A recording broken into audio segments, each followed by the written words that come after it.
أشرقت نفسي بنور من فؤادي. Assalamualaikum warahmatullahi wabarakatuh.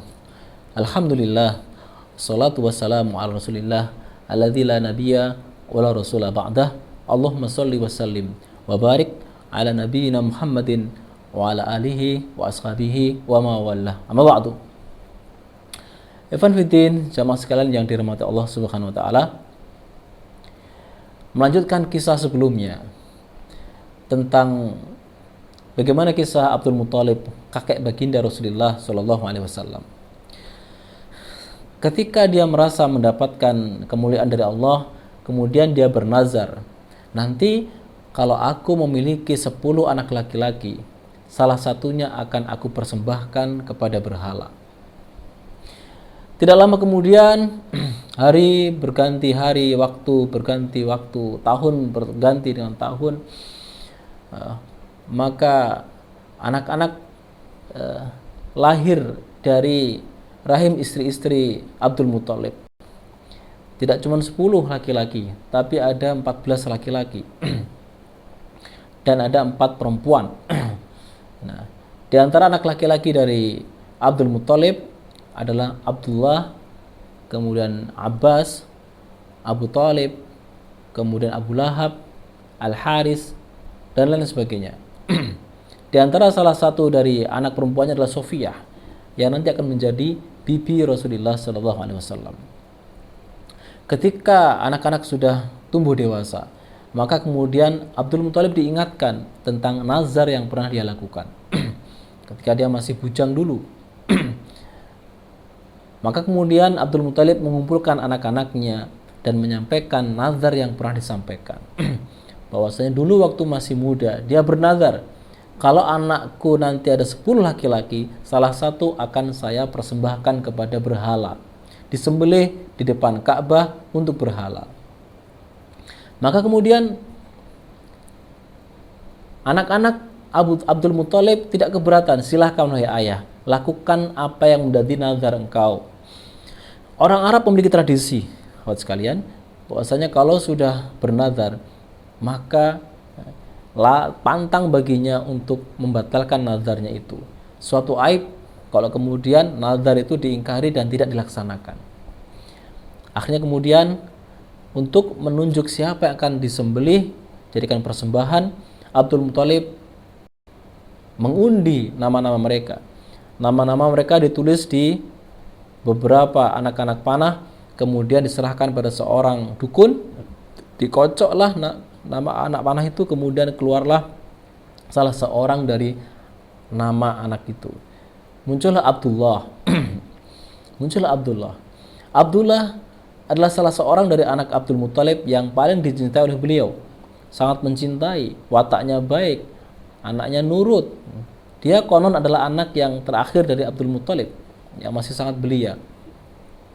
Abdul Muthalib merasa sedih sebenarnya, tapi demi sebuah kehormatan, maka diumumkanlah bahwa Abdullah anakku akan saya sembelih, saya persembahkan di depan Ka'bah. Maka dibawalah Abdullah di depan Ka'bah. Melihat hal itu, di antara kakak-kakak Abdullah sebenarnya menahan, termasuk Abu Thalib.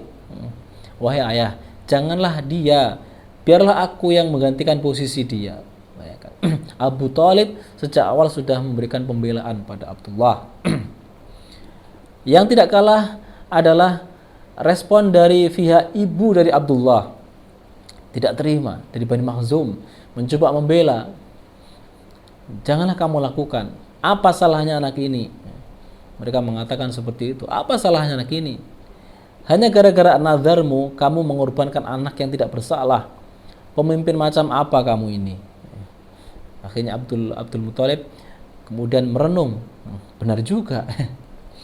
Mereka mengatakan, apa kata orang? Kalau sampai kemudian kamu laksanakan nazarmu ini, nanti akan menjadi kebiasaan bagi orang-orang Quraisy sedikit-sedikit menazarkan membunuh anaknya, sedikit-sedikit menazarkan membunuh anaknya.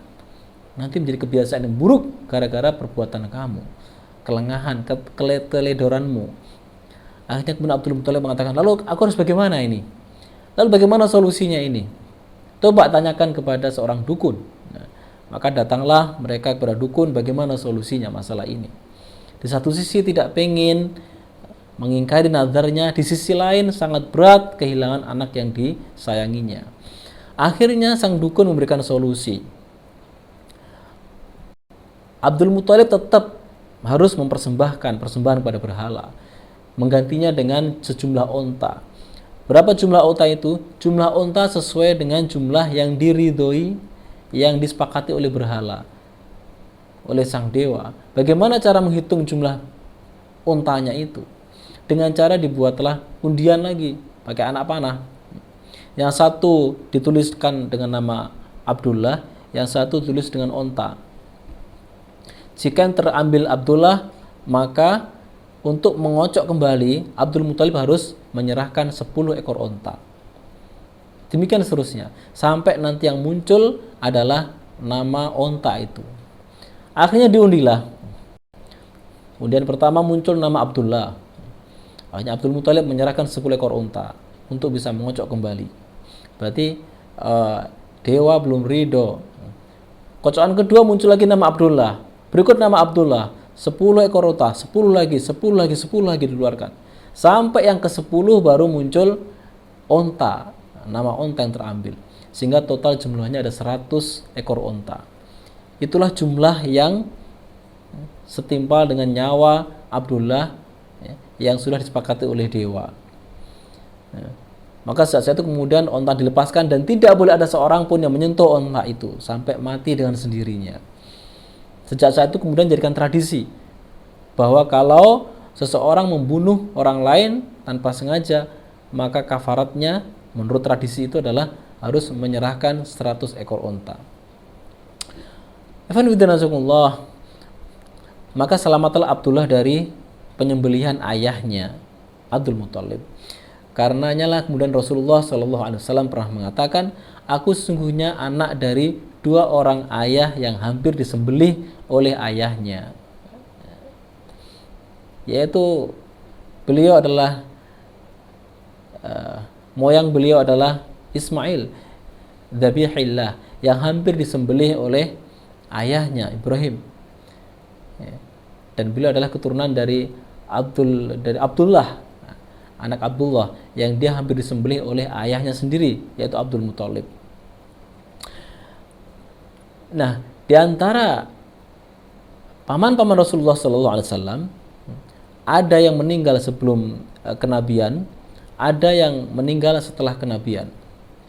Di antara yang meninggal setelah kenabian adalah Abu Thalib, kemudian Hamzah bin Abdul Muthalib. Di antaranya ada yang masuk Islam, di antaranya ada yang kufur, tidak menerima kenabian Rasulullah SAW. Yang masuk Islam adalah Hamzah bin Abdul Muthalib dan Abbas bin Abdul Muthalib. Sementara yang tidak menerima Islam adalah Abu Thalib dan Abu Lahab. Itulah sepenggal kisah dari paman-paman beliau dan ayah beliau sallallahu alaihi wasallam. Nah, tidak lama kemudian Abdullah menikah ketika usia 25 tahun, menikah dengan seorang perempuan bernama Aminah binti Wahab. Namun sayang, ketika beliau melaksanakan perintah ayahnya untuk berdagang di negeri Syam, sampainya di Gaza, beliau meninggal dunia. Sementara Aminah waktu itu sedang mengandung, yaitu baginda Rasulullah SAW. Sehingga Rasulullah SAW ditinggal oleh ayahnya sejak dalam kandungan ibunya, Aminah yang tercinta. Rasulullah dalam keadaan kehilangan ayah sejak dalam kandungan. Nah, setelah lahir dari perut Aminah, Rasulullah SAW kemudian tumbuh menjadi seorang anak yang luar biasa istimewanya. Dalam tradisi Arab, agar bayi memiliki kemampuan bicara yang fasih, mendapatkan asupan gizi yang cukup, air susu yang cukup, dan udara yang segar, udara dusun, maka mereka orang-orang Arab secara tradisi membawa anak-anak mereka untuk disusui di dusun-dusun, di orang-orang Badui, agar mendapatkan asupan udara, air susu, makanan yang lebih baik, dan terutama mewarisi lisan Arab yang fasih. Maka Rasulullah pun akhirnya juga dipersusukan di Bani Sa'ad. Ada sebuah kisah menarik yang terjadi seputar kehidupan Rasulullah yang masih kecil di Bani Sa'ad. Bagaimana kisahnya kira-kira? Insya Allah kita akan kaji berikutnya tentang bagaimana Rasulullah dibelah dadanya oleh malaikat, kemudian dibersihkan hatinya, jantungnya, karena beliau akan membawa risalah yang besar. Bagaimana kisah keajaiban-keajaiban terjadi di kampung Bani Sa'ad ketika Rasulullah hadir di tengah-tengah perkampungan itu. Kita akan lanjutkan insya Allah dalam sesi berikutnya. Barakallahu fikum, jazakallah. Assalamualaikum warahmatullahi wabarakatuh. أشرقت نفسي بنور من فؤادي